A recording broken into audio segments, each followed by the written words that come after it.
Okay, but I didn't choose to stay at this hotel. Oh. Well, we chose it because it's your kind of thing. No, it's not. It's like a Disneyland for rich bohemians from Malibu in their Lululemon yoga pants.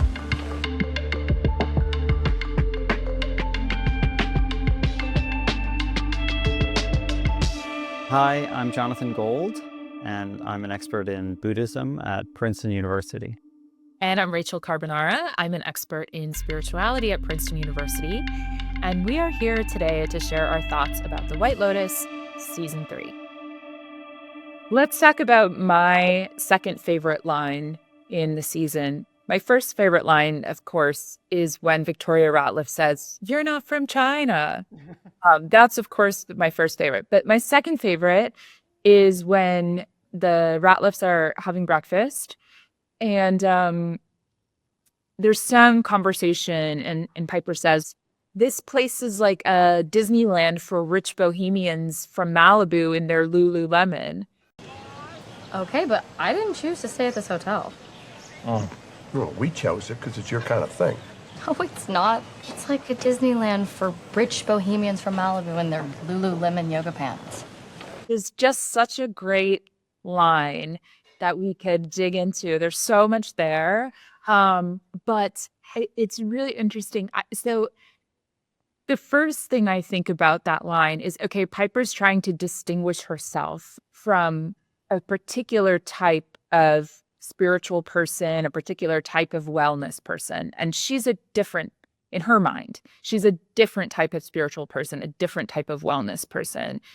She's more, the reference to Disneyland and the Lululemon and the rich people is sort of meant to cast them as more shallow, I think, and to cast herself and her interest in the monastery as something more serious than the other rich people's interest in the White Lotus. But what's funny is that Piper, of course, herself is a rich woman from, where are they from? Virginia? She's not from Malibu, but she's a rich woman from North Carolina. They're from North Carolina. Right. Rich woman from North Carolina. And Piper probably would not wear Lululemon, but she's probably wearing yoga clothes that are more expensive than Lululemon yoga clothes.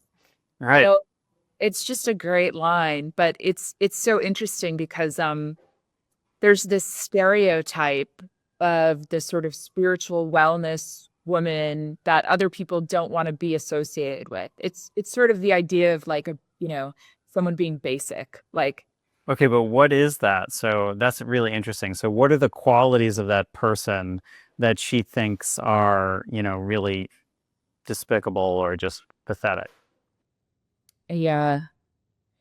So I think the core of Piper's critique is that she's calling these people and this place inauthentic. I think it's about inauthenticity, that they're sort of interested in something that's trendy. They're interested in how it looks. Lululemon is it's just such a well-known brand of athleisure, yoga clothing. And what I associate with Lululemon, which may no longer be fair to the company because I think maybe they've changed their messaging, but one thing I associate with Lululemon is years ago, people saying that their pants were poor quality. And the CEO of Lululemon said, well, that's because we don't make pants for bigger women. That's not who we want wearing our clothes. And that's why they're getting too thin on you or something. Vancouver billionaire and Lululemon founder Chip Wilson may have inadvertently taken a piece out of his company's bottom line. For a long time now, there have been complaints about the quality of the company's popular and pricey yoga pants. Many say the material is too sheer and not as tough as it once was. But as Crystal Gamansing reports, instead of taking the blame, Wilson took a shot at the size of some women's thighs. Quite frankly, some women's bodies just actually don't work for it. It's really about the rubbing through the thighs, how much pressure is there. And so I personally wouldn't want to associate I wouldn't want to walk around with a Lululemon logo because that's what I associate with Lululemon, sort of this shallow, you know. And then they also, back in the day, I mean, please don't sue us, Lululemon, but back in the day, they would also have their bags would say they sold bags and other forms of merchandise that had little pictures and sayings all over it. And it was, okay, what's the word I'm looking for? It was like a descriptions of how you should live your life. Okay, so there's like little like doodles and words, and it would say, don't, you know, don't use chemicals on your counter. Someone will inevitably make a sandwich there.